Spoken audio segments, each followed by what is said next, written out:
Hello my beauties, welcome back to Glow Up with Shelly.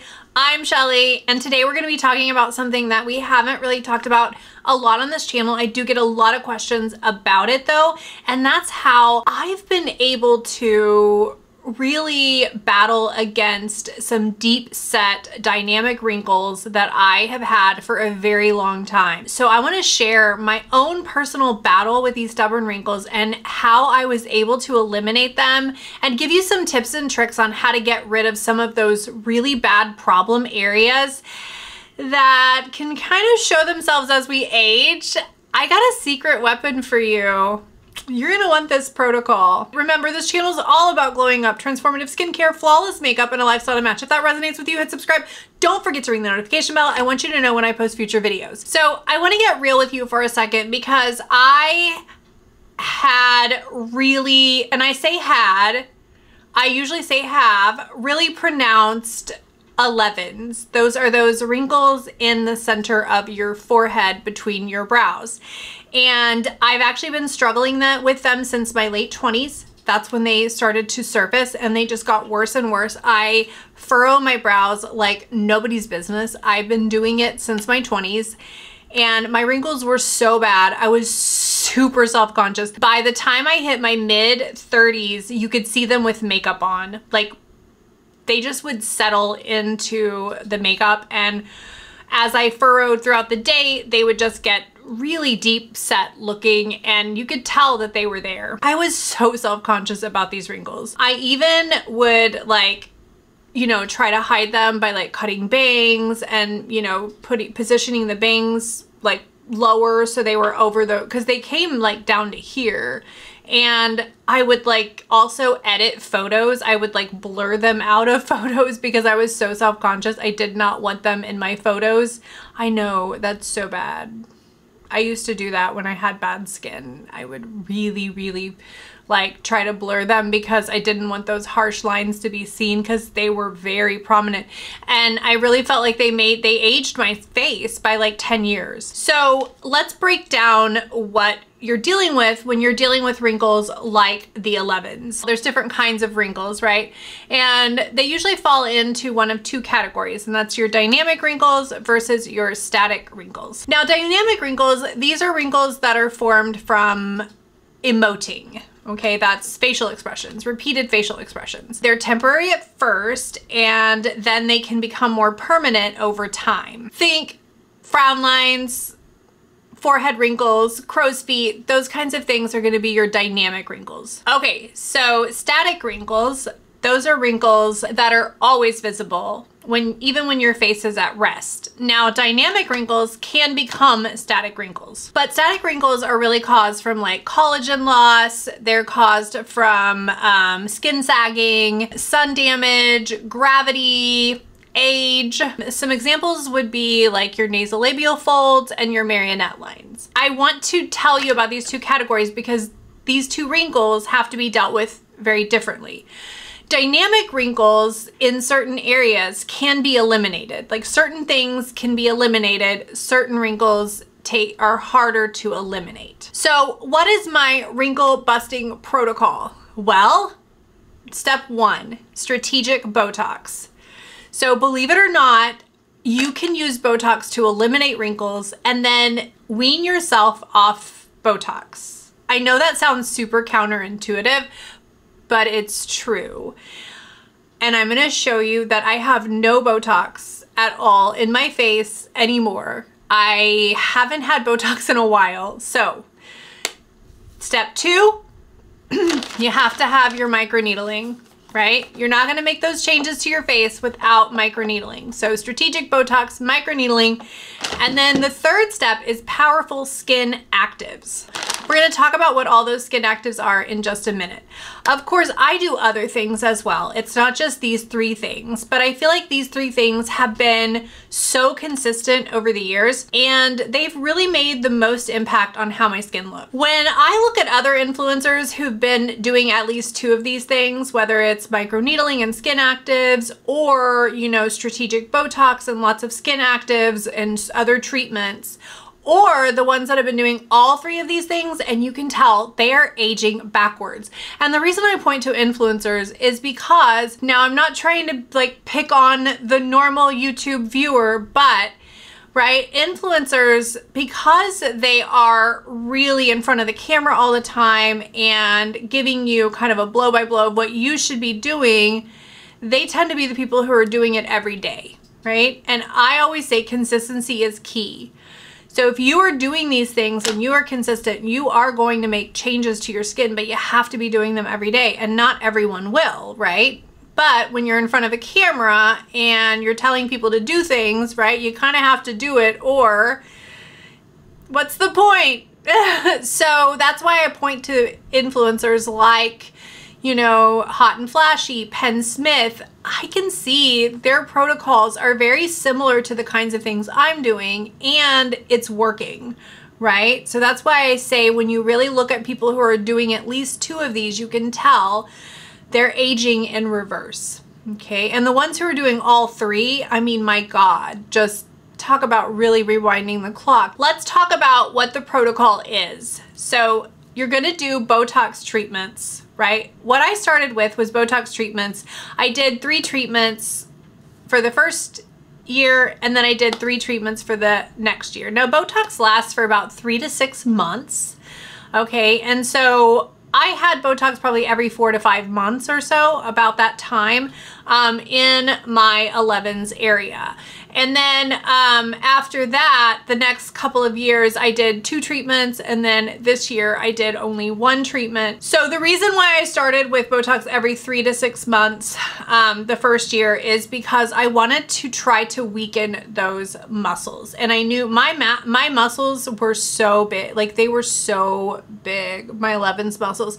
They were so big, they were like puffed up. Like that's how, because the more that I moved them, the stronger those muscles got, and the stronger they got, like the bigger they would get. Kind of like your biceps, right? If you work your biceps out, they're gonna, you know, puff out, you're gonna get bigger biceps, right? My husband works his biceps out. It's very nice. But let's not talk about men's biceps. That's what you need to think about when you think about your 11s, right? Is those, how that muscle can get bigger with movement, because even your facial muscles can get bigger with movement. That's why I tell you to do your cheek lifts, guys. Do those cheek lifts, get those cheeks up there. I do my cheek lifts every day. Are you doing your cheek lifts, right? Because you can really make those muscles bigger by moving them, by working them out, essentially. They're not gonna be like so prominent, you know, that it's going to make a huge difference, but you can get them bigger. And the same goes for your muscles with your dynamic wrinkles. So the injection process with Botox is super quick. Usually my injector puts some numbing cream on my face, and then she takes a very tiny needle and she pinches my skin and she puts the Botox in there. It doesn't feel like hardly anything, especially since I do have numbing cream on. The procedure is super painless. It's over in just a few seconds. Honestly, Botox is probably the easiest thing to get because it's really just a few injections here and there. It's not anything that, it's not like the lips, right?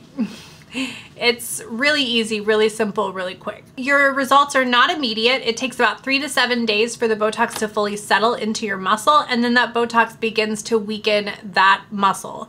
It actually doesn't really weaken the muscle. What it does is it blocks the neurotransmitters from receiving that signal that tell your muscle to move. So that's it. That's what it is. And it sits in that muscle. So don't think that when you're injecting Botox into your body, it's going through your bloodstream and hurting you and filling you full of toxins. I know it's scary, right? It's botulism, okay? It's scary. But it's gonna sit in that muscle. It's not gonna move, and then it begins to degrade and break down. The second thing, this is a pro tip, right? You need to find an injector who listens to you and understands your goals, okay? Listens to you, collaborates with you, and understands where you want to be. I have the most amazing injector. I found her at a med spa near me, and I have traveled with her. That's how amazing this lady is, because she listens to me. She never puts like a ton in me. Like, I'm very conservative. I want just a little, and then I'll come back in a week if I have too much movement. I'll be like, okay, let's put a little bit more here.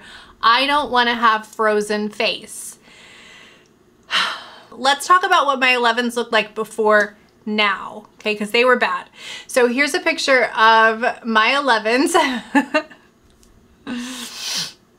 They're bad. And here's a picture of them at rest. And you can see like how deep set they are. And I think that picture is right before I smoothed it out. So I'm letting you see like the before picture that I never showed. Somehow I saved that one. I usually deleted all the before pictures. That's how bad I was. So I would get these Botox injections and it started making my muscle like relax more. So they started to look less noticeable, but they were still there. And I couldn't move my 11s at all. So that first year, about a month after I got Botox, I started microneedling. We're talking like 1.5 to 2.0 millimeter depth right there on those 11s in a zapping form every month. That's what I did. I did that. This stimulates that collagen production like crazy. And I mean crazy. Also, including the microneedling, like when I was microneedling, I would use, of course, my great skincare products with it. But more than that, I would use actives outside of the needling protocol. So one of the products that I used is Retin-A, and I'm going to show you. So I have a prescription tretinoin that I use as well. I also use Agency. And I use the Agency night cream, the eye cream as well. So I use both of these. These both have tretinoin in them. That's the strongest form of vitamin A. And I have a 1% tretinoin in this and a 0.002% in this. So this does need to be upped. But Retin-A is going to be a powerhouse for turning back time on your skin. And you really need it because it helps thicken the skin, which that's thick skin equals youthful skin, right? It helps smooth out the skin. It helps eliminate wrinkles, fine lines, skin sagging. And so that is going to be amazing, amazing for your skin. The other thing that's going to be amazing for your skin, if you don't have a Retin-A, you could try a retinoid. Now I have a couple that I really like. So I just recently purchased this Fusion A retinoid concentrate, and I really do like it a lot. It's by Platinum Skincare. If you've never looked at Platinum Skincare, you need to. It's an amazing skincare brand, full of lots of science. It's like a med spa at your fingertips, like that, where you can do your own like peels and things like that. Another wonderful product that Platinum sells is the Intense Vitamin A Rejuvenating Brightening Monthly Peel. And this is like an actual, like you sleep in it. It's a vitamin A and vitamin C peel that you sleep in. And it's supposed to brighten your skin, tone it, smooth it. I mean, this is just wonderful. So any vitamin A treatments, vitamin A peels, retinaldehyde, or Retin-A is going to be great. Now, there is also a retinaldehyde that I really like that can be purchased on Amazon. It's in my Amazon store. It's the Naturium. I really like Naturium. They're a Korean brand. I used to use their niacinamide all the time, and I absolutely love it. And I recommended the vitamin A I'm mentioning here, the Naturium, in my last vitamin A video. So you need to check that out because it's got a lot of alternative vitamin A's. And these vitamin A's are pretty pricey, right, from Platinum, but the Naturium is a really bargain brand, and it packs a punch. I mean, this is some strong Retin-A. If I were you, I would start.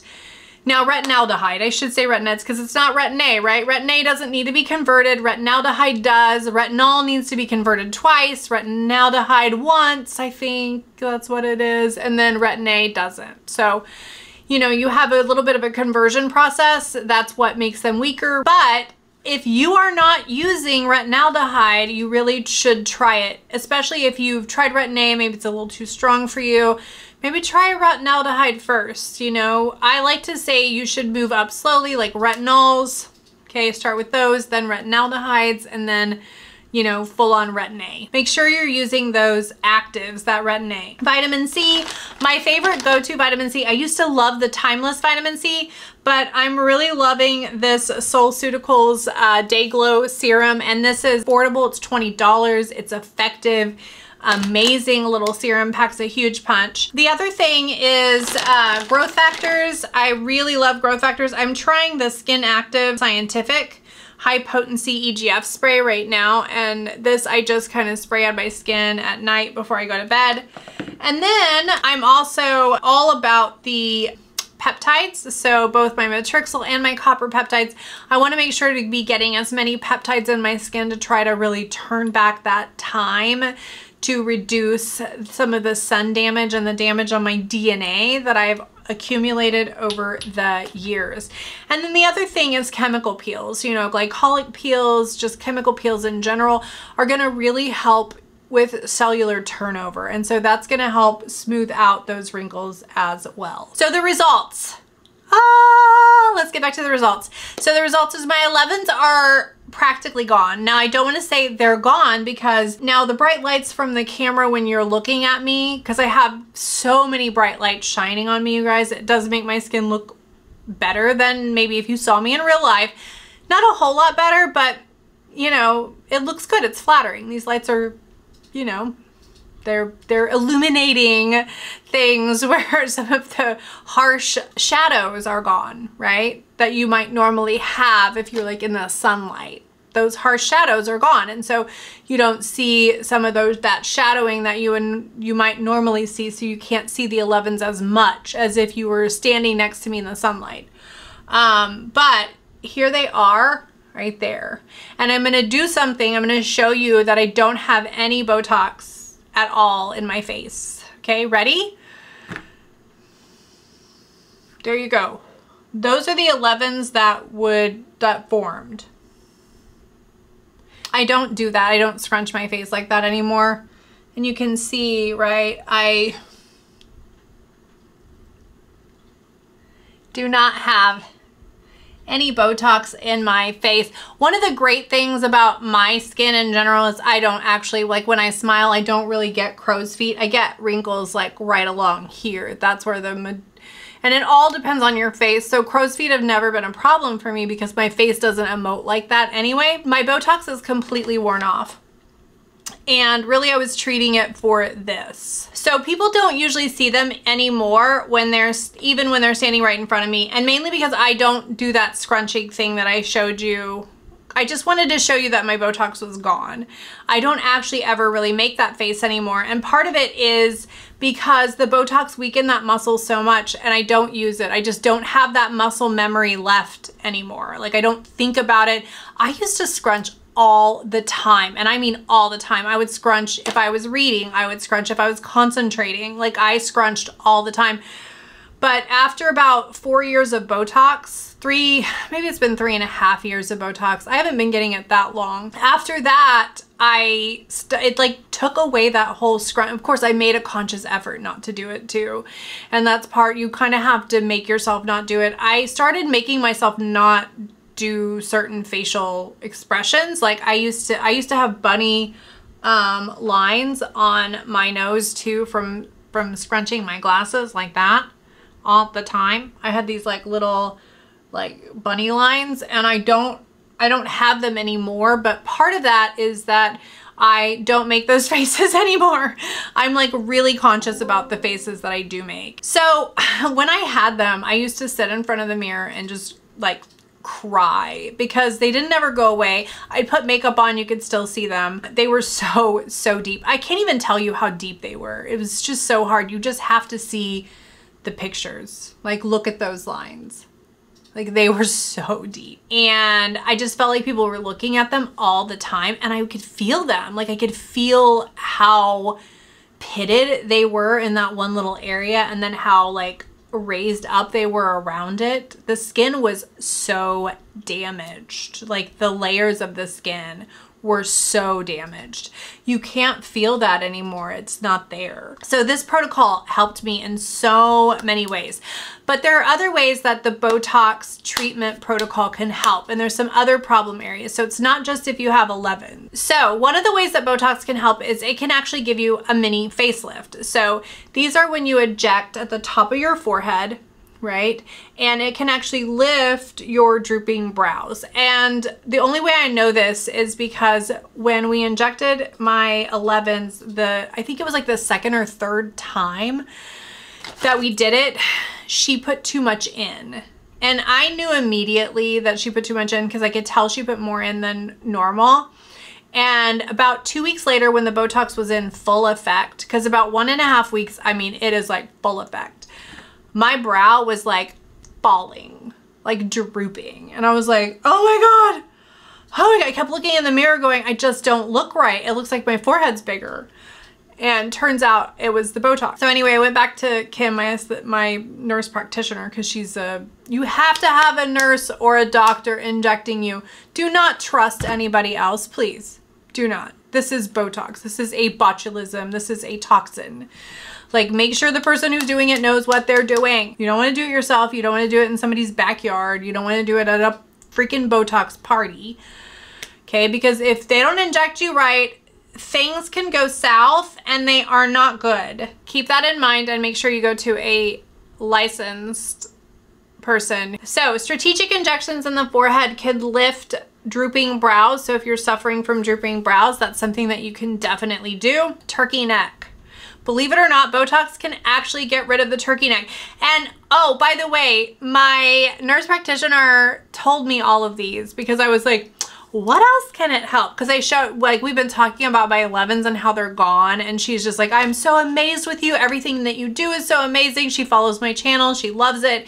And she's like, I wish everybody was like you and used the treatments like you do, because if they did, they would be so happy, so much happier with their results. Like, she wants me to spread the word about what I'm doing to a because she says she knows that this can happen. Like, she's like, I know we can do this, but she's like, people just don't do it the way you do. They don't keep coming back and make sure to get their Botox every, 4 to 5 months and work on the wrinkle on their own. She's like, they'll come get it. It'll relax. They'll let it wear off for a year. They'll come get it again. And she's like, their wrinkles just don't ever get better. My protocol does work. I'm telling you. And she told me the other ways that you can help your skin and your face as well, like bring better face symmetry, all of that.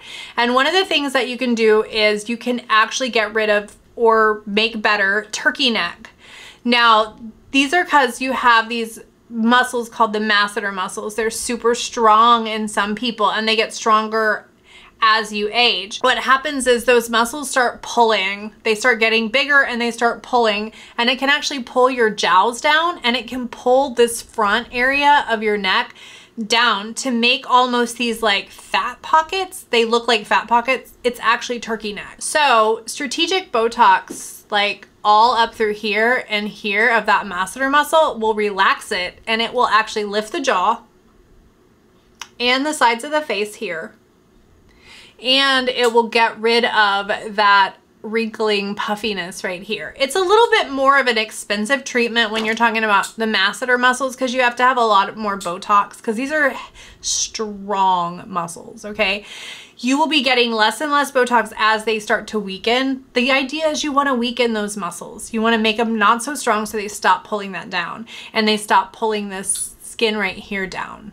Okay, so it's going to be a pretty expensive $300 to $800 treatment for your first, and you're gonna have to get it 3 times a year. That's a lot for the first couple of years. But after that, you're going to be able to get less and less Botox. So it's a little bit of a commitment at first, but as you're treating it and you're needling and you're doing all that and those muscles begin to weaken, you're going to be able to get it only twice a year, right? And eventually just every once in a while, here and there, when your muscles seem to be starting to regain their function better. The other thing that it can fix is a gummy smile. So Botox in the upper lip muscles can actually help your lips stay kind of frozen. It's called a lip flip. I get it a lot. I don't have it right now, and my lips are pretty, I really believe that just getting my lip flipped so much, because I do get it, I probably get it 3, 4, 5 times a year, because it doesn't last. It only lasts for like a month. It's very short lasting. But I feel like getting it as often as I have, I've really weakened that muscle, and my lips do stay up a little bit more when I smile than maybe other people who haven't had frequent lip flips. So I've been getting frequent lip flips for about 3 years, and I do think they've weakened that muscle a bit. The other thing is platysmal bands. So those neck bands that are right here, the platysmal bands, they can pull this whole area down and kind of stretch out like that. I think you've seen them.